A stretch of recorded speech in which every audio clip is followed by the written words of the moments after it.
एक छोटे से गांव में, जहां बिजली की रोशनी भी रात 10 बजे के बाद गायब हो जाती थी, वहां एक पुरानी हवेली खड़ी थी। लोग इसे काली हवेली कहते थे। कोई नहीं जानता था कि यह कब बनी, लेकिन बुजुर्ग बताते थे कि 100 साल पहले यहाँ एक जमींदार रहता था जिसका नाम था ठाकुर हरसिंह। ठाकुर बहुत अमीर था, लेकिन उसका स्वभाव क्रूर था। गांव वाले कहते थे कि ठाकुर की पत्नी, जिसका नाम कमला था, बहुत सुंदर थी, लेकिन ठाकुर उसे कभी बाहर नहीं निकलने देता था। एक रात ठाकुर ने कमला को मार डाला और उसके शव को आंगन में रखी पुरानी पत्थर की चक्की के नीचे दफना दिया। तब से चक्की हर आधी रात को खुद ब खुद घूमने लगती है। अब गांव में नई पीढ़ी थी। राहुल नाम का एक लड़का शहर से पढ़ाई के बाद गांव लौटा था। उसकी दादी बीमार थी, इसलिए वह हवेली में रहने आया। हवेली अब उसके चाचा की थी, लेकिन चाचा शहर में रहते थे। राहुल को हवेली साफ सफाई करनी थी और दादी की देखभाल करनी थी। पहली रात सब ठीक था। राहुल ने कमरा सेट किया, दादी को दवा दी और सो गया। लेकिन ठीक 12 बजे रात को उसे आवाज़ सुनाई दी, चक्की की। घिसट घिसट, पत्थर पर पत्थर रगड़ने की आवाज़। राहुल उठा, आंगन की तरफ देखा। चांद की रोशनी में पुरानी चक्की साफ दिख रही थी, लेकिन वह स्थिर थी। फिर भी आवाज़ आ रही थी, जैसे कोई उसे चला रहा हो। राहुल ने सोचा शायद हवा है, लेकिन जब वह पास गया तो चक्की के नीचे कुछ सफ़ेद चीज़ पड़ी थी, एक पुरानी चूड़ी। कमला की चूड़ी। राहुल का दिल धड़कने लगा। उसने चूड़ी उठाई। ठंडी थी, लेकिन जैसे अभी अभी किसी ने पहनी हो। तभी परछाई दिखी, लंबी, काली, दीवार पर फैली हुई। परछाई का सिर नहीं था, सिर्फ शरीर और हाथ। हाथ बड़े हुए थे, जैसे चक्की पकड़ रही हो। राहुल पीछे हटा। परछाई दीवार से अलग हुई और ज़मीन पर चलने लगी। राहुल भागा, कमरे में घुसा और दरवाज़ा बंद कर लिया। पूरी रात वह जागता रहा। सुबह हुई तो चक्की के पास कोई चूड़ी नहीं थी, लेकिन आंगन की मिट्टी पर पैरों के निशान थे, औरत के पैरों के, लेकिन उंगलियां बहुत लंबी थीं। राहुल ने दादी से पूछा। दादी ने कांपते हुए कहा, बेटा, चक्की को मत छूना, रात को मत निकलना, कमला की आत्मा आज भी बदला लेना चाहती है। राहुल ने हंसकर टाल दिया, लेकिन उसके मन में डर बैठ गया। अगली रात फिर वही आवाज़। इस बार चक्की तेज घूम रही थी। राहुल ने खिड़की से देखा, कोई नहीं था, लेकिन चक्की खुद घूम रही थी, और परछाई अब दीवार पर नहीं, बल्कि आंगन में खड़ी थी। उसकी आंखें लाल। राहुल ने फ़ोन निकाला, फ़ोटो खींची, लेकिन फ़ोटो में सिर्फ काली धुंध दिखी। तीसरी रात राहुल सो नहीं सका। वह चक्की के पास गया। चक्की रुकी हुई थी। उसने हाथ लगाया, ठंडी, लेकिन जैसे ही हाथ हटाया, चक्की घूमने लगी। तेज़, इतनी तेज़ कि हवा का झोंका आया, और परछाई उसके पीछे खड़ी हो गई। राहुल मुड़ा, परछाई ने हाथ बढ़ाया। राहुल चीखा और भागा, लेकिन दरवाज़ा बंद नहीं हुआ। परछाई अंदर आई। राहुल कमरे में छिप गया। परछाई दरवाजे पर खड़ी रही। फिर धीरे धीरे आवाज़ आई, मेरा बदला, चक्की, पूरा करो। राहुल बेहोश हो गया। सुबह दादी ने उसे उठाया। राहुल ने सब बताया। दादी रो पड़ी। बेटा, ठाकुर ने कमला को चक्की में पीसकर मार डाला था। उसकी आत्मा चक्की में कैद है।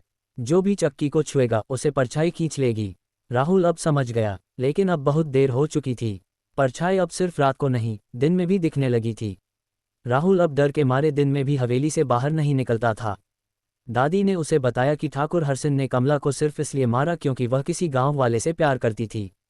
ठाकुर ने दोनों को पकड़ लिया, लड़के को मार डाला और कमला को चक्की में डालकर पीस दिया। चक्की के पत्थर पर आज भी खून के धब्बे हैं, जो कभी नहीं मिटते। राहुल ने फैसला किया कि वह इस राज को खोलकर कमला की आत्मा को मुक्ति दिलाएगा। उसने गांव के एक बुजुर्ग पंडित से बात की। पंडित ने कहा, बेटा, चक्की को तोड़ना नहीं है, उसे पूजा से शांत करना है, लेकिन पहले ठाकुर की डायरी ढूंढो, जो हवेली के तहखाने में छिपी है। राहुल ने रात को तहखाना खोला। अंधेरा, मकड़ी के जाले, पुरानी किताबें। वहां एक लोहे का संदूक था, अंदर ठाकुर की डायरी। डायरी पढ़ते ही राहुल के रोंगटे खड़े हो गए। ठाकुर ने लिखा था, आज मैंने कमला को सजा दी, चक्की ने उसे पीस डाला, लेकिन उसकी चीखें आज भी मेरे कानों में गूंजती हैं। रात को परछाई आती है, वह मुझसे बदला मांगती है। मैंने चक्की पर तंत्र किया है, लेकिन शायद ये काफ़ी नहीं। राहुल डायरी लेकर ऊपर आया, लेकिन जैसे ही वह आंगन में पहुंचा, चक्की फिर घूमने लगी। इस बार तेज, और परछाई अब दो थीं, एक कमला की, दूसरी ठाकुर की। दोनों एक दूसरे की तरफ देख रही थीं। राहुल समझ गया, ठाकुर की आत्मा भी कैद है। रात गहरी हुई। परछाइयाँ अब राहुल के कमरे में आईं। कमला की परछाई ने कहा, मुझे आज़ाद करो, चक्की को खोलो। ठाकुर की परछाई चीखी, नहीं, वह मर चुकी है। राहुल डर गया। उसने डायरी फाड़ दी। तभी हवा चली, चक्की रुक गई, लेकिन परछाई गायब नहीं हुई। अब वे राहुल के साथ चलने लगीं। दिन में भी राहुल को लगता था कोई उसके कंधे पर हाथ रख रहा है। एक रात राहुल ने चक्की के नीचे खुदाई की। वहां हड्डियां मिलीं, कमला की। राहुल ने उन्हें बाहर निकाला, लेकिन जैसे ही हड्डियां छुईं, परछाई ने उसे पकड़ लिया। राहुल चीखा। दादी दौड़ी आईं, लेकिन बहुत देर हो चुकी थी। राहुल बेहोश। सुबह राहुल को होश आया, लेकिन अब उसकी परछाई लंबी हो गई थी, जैसे कमला की आत्मा उसके अंदर आ गई हो। राहुल अब बदल गया था। उसकी आंखें लाल, आवाज भारी। दादी डर गईं। उन्होंने पंडित को बुलाया। पंडित ने हवन किया, लेकिन हवन के दौरान चक्की खुद घूमने लगी। आग बुझ गई। पंडित भाग गए। राहुल रात को चक्की के पास बैठता। चक्की घूमती, और उसमें से कमला की आवाज आती, मेरा बदला। ठाकुर के वंशज को मारो। राहुल समझ गया कि वह ठाकुर का वंशज है। दादी ने बताया कि ठाकुर हरसिन राहुल के परदादा थे। राहुल अब डर के बजाय गुस्से में था। वह चक्की को तोड़ना चाहता था, लेकिन चक्की पत्थर की थी, बहुत मोटी। उसने कुल्हाड़ी मारी, लेकिन कुल्हाड़ी टूट गई। चक्की हंसी हंसी की आवाज। एक रात गांव वाले आए। उन्होंने सुना था कि हवेली में कुछ हो रहा है, लेकिन जैसे ही वे आंगन में घुसे, परछाइयां दिखीं। सब भागे। सिर्फ एक लड़की रुकी, प्रिया। प्रिया राहुल की पुरानी दोस्त थी। उसने राहुल को बचाने की ठान ली। प्रिया ने राहुल से कहा, तुम्हें कमला की आत्मा से बात करनी होगी। राहुल ने रात को चक्की के पास बैठकर कमला से बात की। कमला ने कहा, ठाकुर ने मुझे पीसा, लेकिन उसका राज और गहरा है। चक्की में एक ताबीज है, उसे निकालो। राहुल ने चक्की के बीच में छेद किया। वहां एक काला ताबीज था। जैसे ही निकाला, चक्की रुक गई।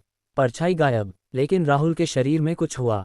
वह गिर पड़ा। सुबह प्रिया ने देखा, राहुल की गर्दन पर निशान, जैसे किसी ने दबाया हो। ताबीज निकालने के बाद सब शांत हो गया, लेकिन सिर्फ 2 दिन। तीसरी रात फिर चक्की घूमी, इस बार और तेज। परछाई अब राहुल के शरीर में थी। राहुल खुद को कंट्रोल नहीं कर पा रहा था। वह चक्की के पास गया और खुद को चक्की में डालने लगा। प्रिया और दादी ने रोका। प्रिया ने ताबीज जलाया, लेकिन जलते वक्त ताबीज से काला धुआं निकला। धुएं में ठाकुर की परछाई। ठाकुर चीखा, तुम सब मरोगे। युद्ध शुरू हुआ। परछाइयां चारों तरफ। राहुल ने कमला से प्रार्थना की। कमला की आत्मा ने कहा, मुझे मुक्ति दो। चक्की को तोड़ो, लेकिन अपनी जान से। राहुल ने फैसला किया। उसने चक्की पर कुल्हाड़ी मारी, लेकिन इस बार अपनी जान देकर। प्रिया चीखी, लेकिन राहुल नहीं रुका। चक्की टूटी, अंदर से खून निकला, और परछाइयां चीखती हुई गायब हो गईं। राहुल गिर पड़ा, उसकी सांसें रुक गईं। प्रिया रोई। दादी बेहोश। राहुल मर गया, लेकिन कहानी खत्म नहीं हुई। हवेली अब प्रिया की थी। प्रिया ने हवेली बेचने की कोशिश की, लेकिन कोई नहीं खरीदता। रात को चक्की फिर घूमती। नई चक्की। पुरानी टूटी थी, लेकिन नई खुद बन गई। प्रिया को सपने आते, राहुल की परछाई। राहुल कहता, मैं कैद हूँ कमला के साथ। प्रिया समझ गई, राहुल ने खुद को बलिदान दिया, लेकिन आत्माएं आज़ाद नहीं हुईं। एक रात प्रिया ने चक्की के पास जाकर कहा, मैं तुम्हें आज़ाद करूंगी। उसने खुद को चक्की में डाल दिया। चक्की घूमी, और सब शांत हो गया। सुबह हवेली खाली थी, चक्की स्थिर। लेकिन गांव वाले कहते हैं, आधी रात को चक्की घूमती है। और अब 3 परछाइयां हैं, कमला, ठाकुर और राहुल। कभी कभी नई परछाई भी जुड़ जाती है, जैसे प्रिया। कहानी खत्म नहीं होती। आधी रात की चक्की आज भी घूमती है, और डरावनी परछाइयां इंतजार करती हैं अगले शिकार का।